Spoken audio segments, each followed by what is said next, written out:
This is the story of a man named Stanley. Stanley worked for a company in a big building where he was employee number 427. Employee number 427's job was simple. He sat at his desk in room 427 and he pushed buttons on a keyboard. Orders came to him through a monitor at his desk, telling him what buttons to push, how long to push them, and in what order. This is what employee 427 did every day, every month of every year. And although others might have considered it soul-eating, Stanley relished every moment that the orders came in, as though he had been made exactly for this job.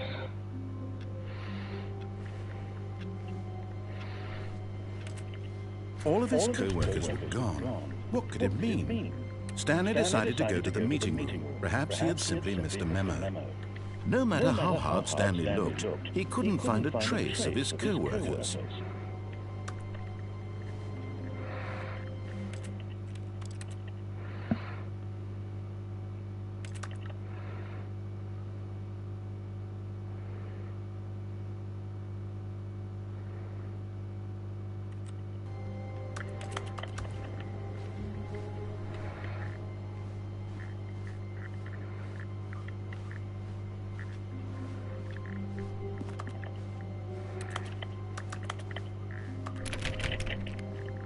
When Stanley came to a set of 2 open doors, he entered the door on his left.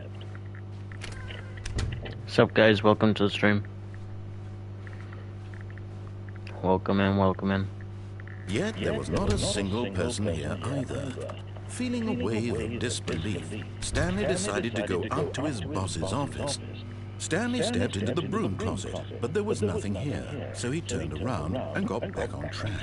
Coming to a staircase, Stanley walked upstairs to his boss's office.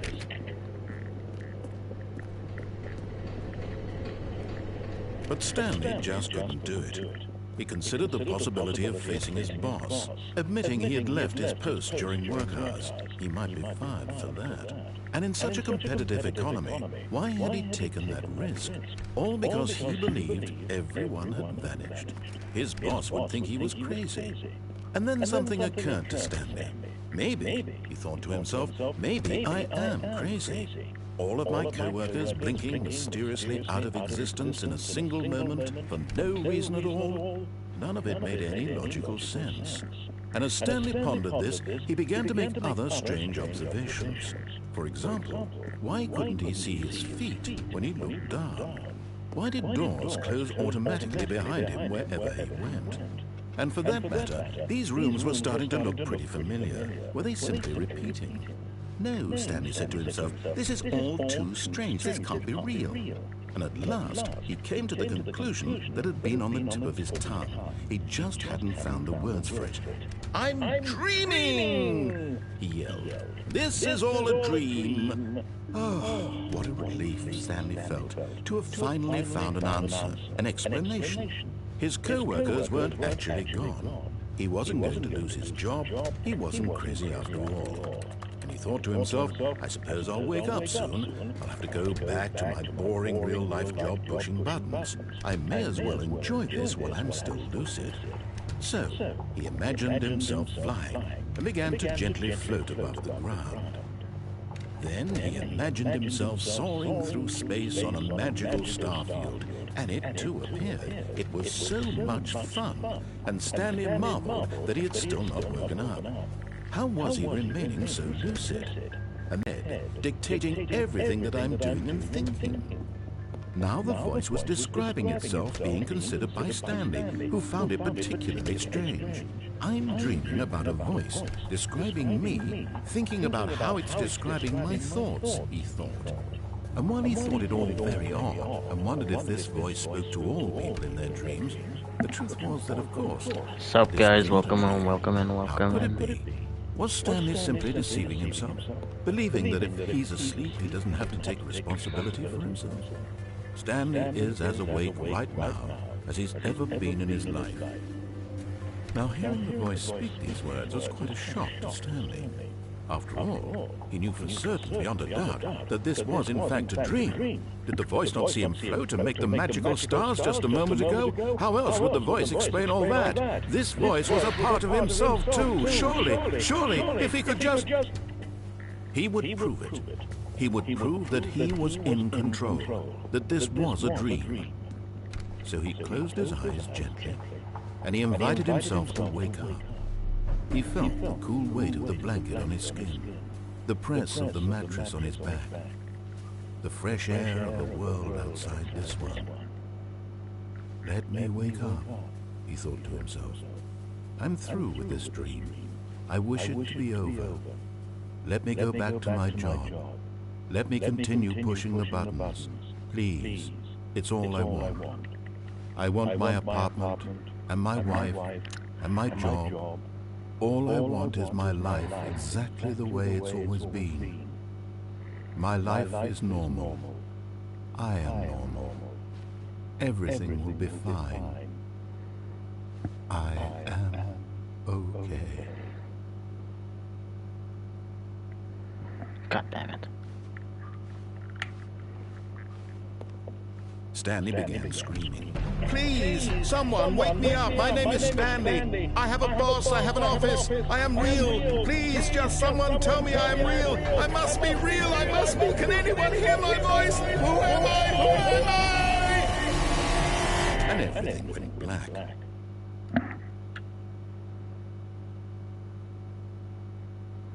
This is the story of a woman named Mariella. Mariella woke up on a day like any other. She arose, got dressed, gathered her belongings, and walked to her place of work. But on this particular day, her walk was interrupted by the body of a man who had stumbled through town talking and screaming to himself, and then collapsed dead on the sidewalk. And although she would soon turn to go call for an ambulance, for just a few brief moments, she considered the strange man. He was obviously crazy, this much she knew. Everyone knows what crazy people look like. And in that moment, she thought to herself how lucky she was to be normal. I am sane. I am in control of my mind. I know what is real and what isn't. It was comforting to think this, and in a certain way, seeing this man made her feel better.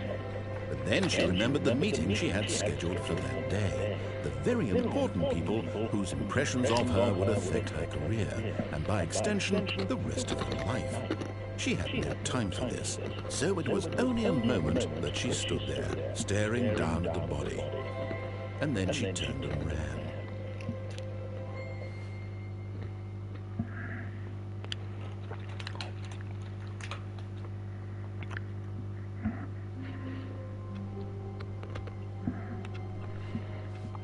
All of his co-workers were gone. What could it mean? Stanley decided to go to the meeting room. Perhaps he had simply missed a memo.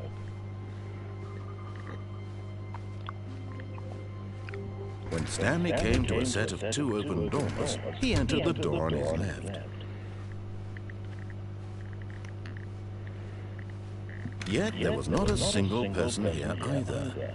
Feeling a wave of disbelief, Stanley decided to go up to his boss's. Coming to a staircase, Stanley walked upstairs to his boss's office.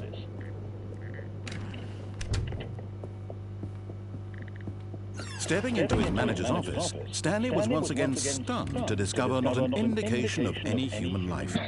Shocked, unraveled, Stanley wondered in disbelief who orchestrated this. What dark secret was being held from him? What he could not have known was that the keypad behind the boss's desk guarded the terrible truth that his boss had been keeping from him. And so the boss had assigned it an extra secret PIN number, 2845. But of course, Stanley couldn't possibly have known this. Yet incredibly, by simply pushing random buttons on the keypad, Stanley happened to input the correct code by sheer luck. Amazing. He stepped into the newly opened passageway.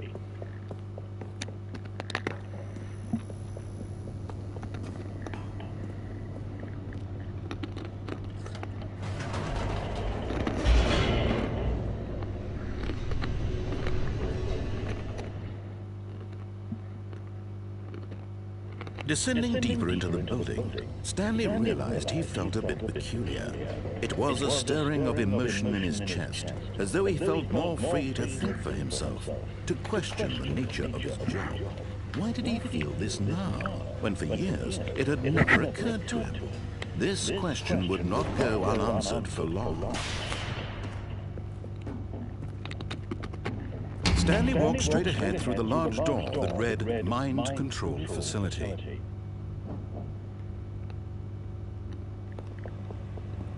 Although this passageway had the word Escape written on it, the truth was that at the end of this hall, Stanley would meet his violent death. The door behind him was not shut. Stanley still had every opportunity to turn around and get back on track. At this point, Stanley was making a conscious, concerted effort to walk forward and willingly confront his death.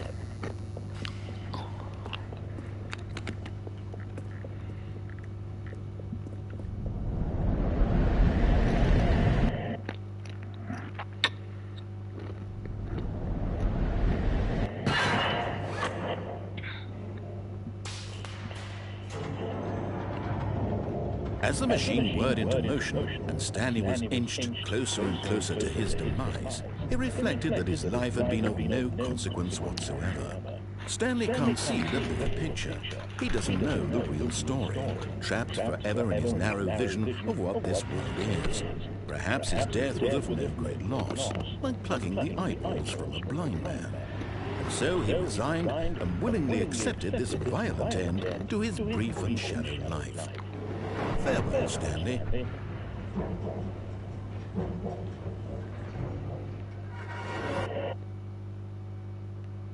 Farewell, Stanley, cried the narrator, as Stanley was led helplessly into the enormous metal jaws. In a single visceral instant, Stanley was obliterated.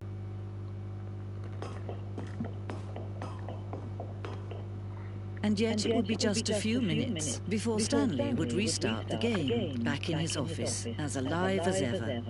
What exactly did the narrator think he was going to accomplish? When every path you can walk has been created for you long in advance, death becomes meaningless, making life the same. Do you see now? Do you see that Stanley was already dead from the moment he hit start?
Oh, look at these two. How they wish to destroy one another. How they wish to control one another. How they both wish to be free. Can you see? Can you see how much they need one another? No, perhaps not. Sometimes these things cannot be seen. But listen to me. You can still save these two. You can stop the program before they both fail. Turn off your PlayStation. There's no other way to beat this game.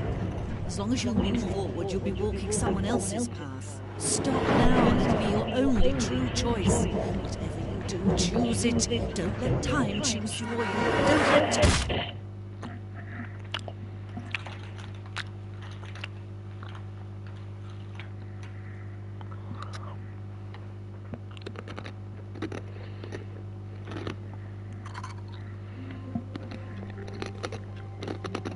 All of his co-workers were gone. What could it mean? Stanley decided to go to the meeting room. Perhaps he had simply missed a memo.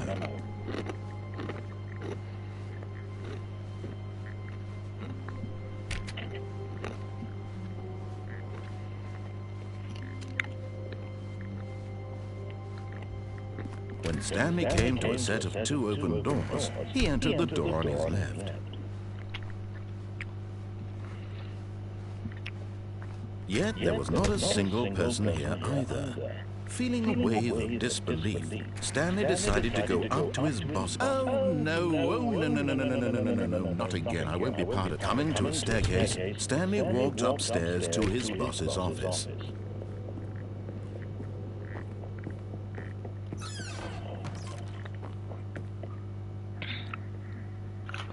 Money in the morning, money in the evening, money for breakfast, money crisp.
Stepping into his manager's office, Stanley was once again stunned to discover not an indication of any human life.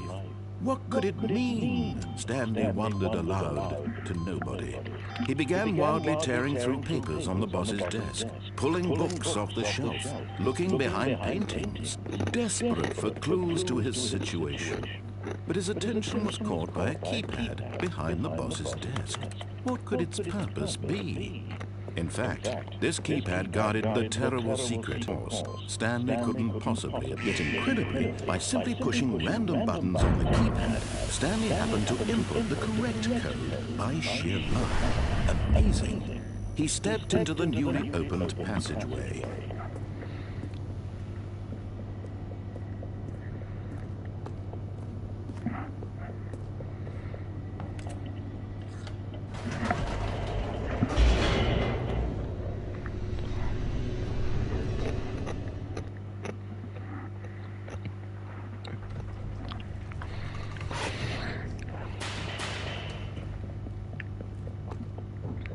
Stanley walked straight ahead through the large door that read Mind Control Facility.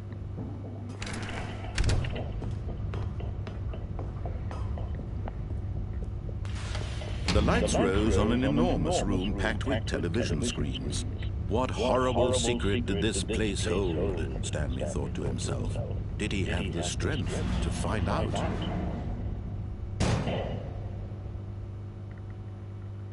Aha! You've made it to the bottom of the mind control facility. Welcome! You see, back when the Stanley Parable first launched in 2013, getting to the bottom of the mind control facility was a bug that we simply didn't catch during development. And you all sent us lots of photos of it on Twitter and acted very superior about it. And you're all very, very clever. Good for you. Anyway, when it came time to update the game, we knew that we had to do something about this little goof of ours. So, here you go. New content. You can call it the bottom of the mind control room ending, if that enhances your perception of the value of these updates. Isn't that what you crave? New content? Always more content, more content, more. And I'm here to give it to you. I'm here to make it seem like we really are every nook and cranny of the game, with secrets and Easter eggs. How about this? We wrote a new piece of music just for this section. You won't hear it anywhere else in the game. It's a secret that's just for you. That's how special you are. We call this track, Good Job You've Made It to the Bottom of the Mind Control Facility. Well done.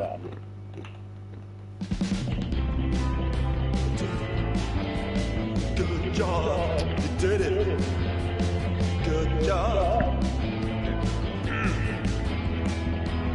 3, 2, 1. Good job, you made it to the bottom of the mind control facility. You jumped on the catwalk. You should have been careful. Should have been careful. It used to be a bug, but now it's an ending. Now it's an ending. I believe in you. I believe in your ability to cross this barrier and chase your dreams. But railings don't mean anything. Good job, you did it. Good job, you did it. Good job, you did it. Good job, you did it. Good job, you did it. Good job, you did it. Good job, you did it. Good job, you did it. Good job, you did it. Good job, you did it.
All of his co-workers were gone. What could it mean? Stanley decided to go to the meeting room. Perhaps he had simply missed a memo. No matter how hard Stanley looked, he couldn't find a trace of his co-workers.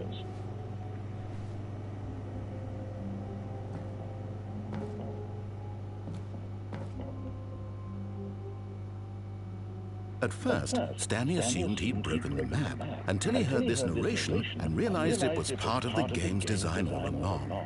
He then praised the game for its insightful and witty commentary into the nature of video game structure and its examination of structural narrative tropes. So, now that you're here, what do you think? Isn't this a fun and unique place to be? Why don't we take a minute just to drink it all in? Okay, I'm over it now. What do you think? Are you sick of this gag yet? Ah, then in that case we'll continue. But now, here comes the real question. What do you think would have happened if you had told me that you wanted this to stop? Do you think it would have been particularly different? Would I have taken the same idea but rephrased it superficially to fit that answer? Perhaps you never would even have thought of it if I hadn't brought up the issue in the first place. Oh, now think about it. Will it be worth it for you to restart and then come back here just to do the other option? Clearly, this whole gag takes some time. What if the other option is even longer? How long will you spend in total just to have heard all the narration? Oh, and this is rich. Perhaps you just played the other option, and now you've come to see what happens in this one. So, what do you think? Which choice was the better one? Imagine if you had selected Continue on your first playthrough, how tantalizing it would be not knowing what happens when you pick the other option. Indeed, you are one of the lucky ones. Though if the other option is really miserable to listen to, then perhaps you're not. In fact, I'm just going to say that no one who's listening to this is lucky. Well now, I've built up the other options so much that I'm going to stop talking and leave you to your decision whether to come back here, continue with the game, or just sit in this spot forever and ever. Cheers.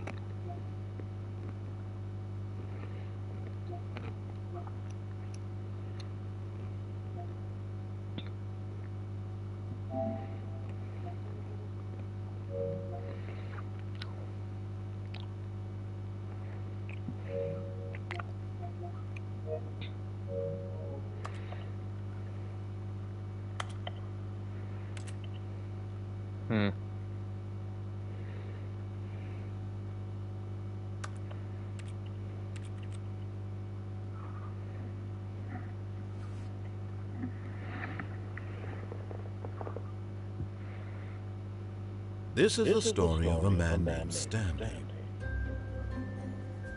Stanley worked for a company in a big building where he was employee number 427. Employee number 427's job was... All of his co-workers were gone. What could it mean? Stanley decided to go to the meeting room. Perhaps he had simply missed a memo.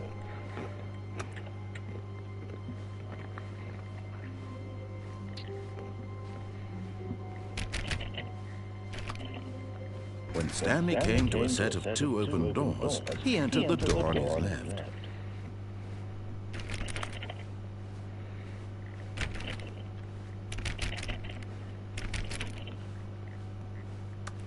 Yet there was not a single person here either.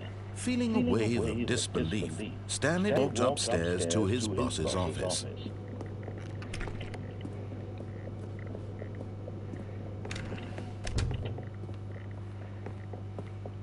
The moment he entered his manager's office, Stanley froze in his tracks. Not a living soul anywhere. Stanley was in such a rush to get through the story as quickly as possible, he didn't even have a single minute to just let the narrator talk. That kind of anxiety isn't healthy, so he relaxed for a few moments with some calming New Age music.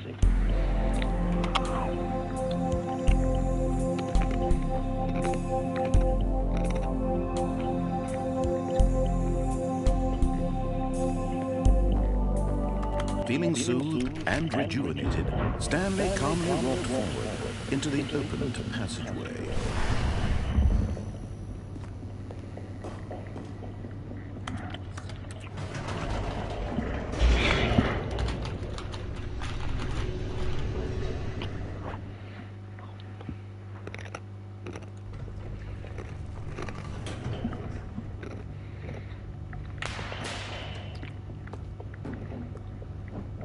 Stanley walked straight ahead through the large door that read Mind Control Facility.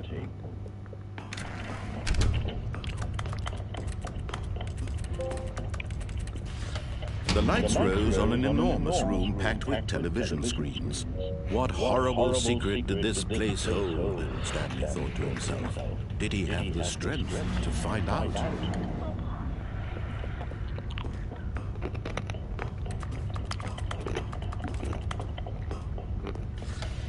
Now the monitors jumped to life, their true nature revealed. Each bore the number of us where freedom meant nothing.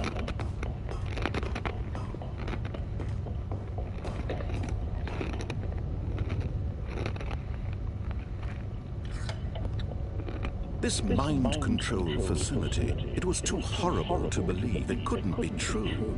Had Stanley really been under someone's control all this time? Was this the only reason he was happy with his boring job? That his emotions had been manipulated to accept it blindly? No, he refused to believe it. Blind to the world?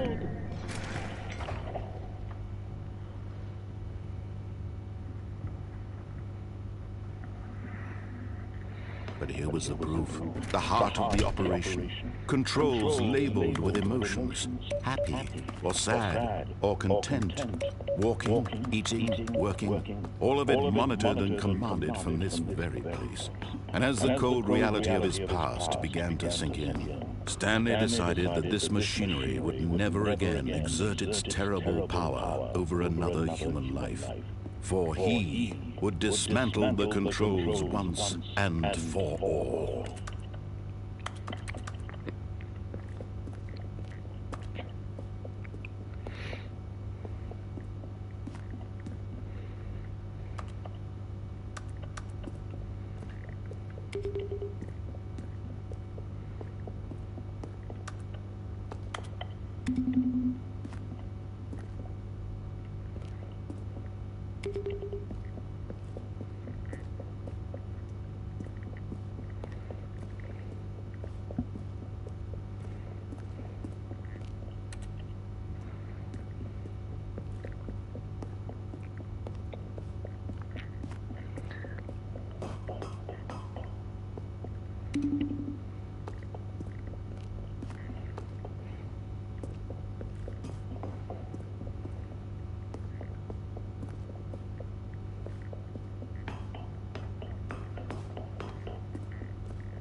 And when at last he found the source of the room's power, he knew it was his duty, his obligation.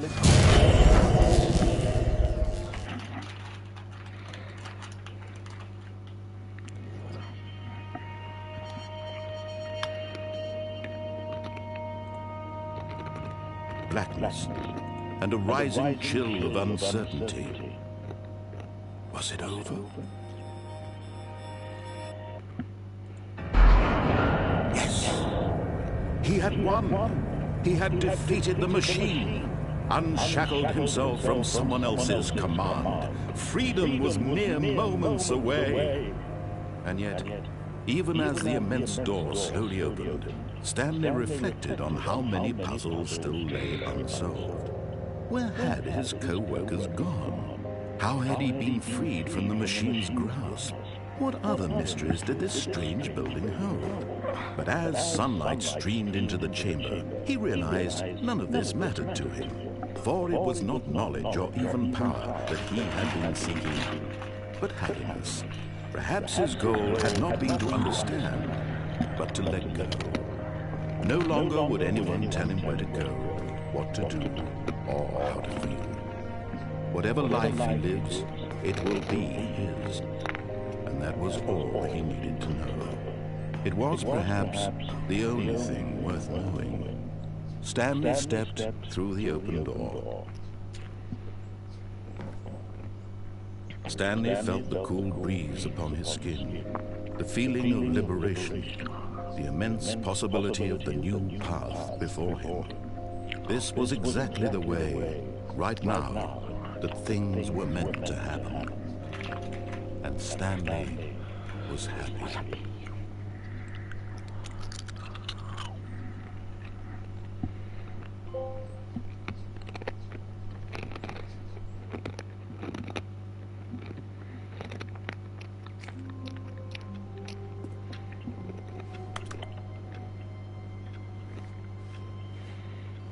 How wonderful.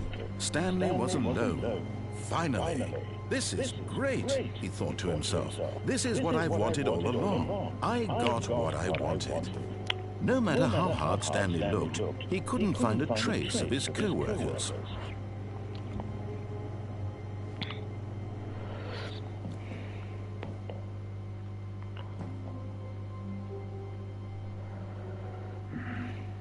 At first, Stanley assumed he'd broken the map, until he heard this narration and realized it was part of the game's design all along.